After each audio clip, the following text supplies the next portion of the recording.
আওয়ামী লীগের সাধারণ সম্পাদক, সড়ক পরিবহন ও সেতুমন্ত্রী ওবায়দুল কাদের বলেছেন, সেন্ট মার্টিনে মিয়ানমারের গুলিবর্ষণের বিষয়টি আলোচনার মাধ্যমে সমাধানের চেষ্টা করা হচ্ছে।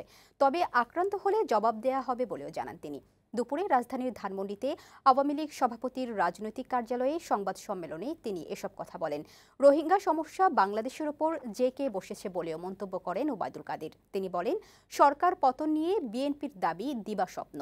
ঈদযাত্রায় সড়কে যানজট নিয়ে সড়ক পরিবহন ও সেতুমন্ত্রী বলেন, কিছু কিছু জায়গায় যানজট হলেও যাত্রীদের ঘন্টার পর ঘন্টা কোথাও অপেক্ষা করতে হয়নি।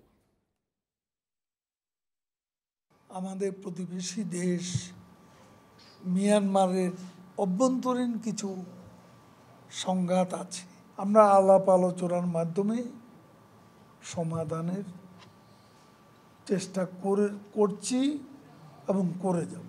আক্রান্ত হলে সে আক্রমণের জবাব তো আমরা দেব, আমরাও প্রস্তুত।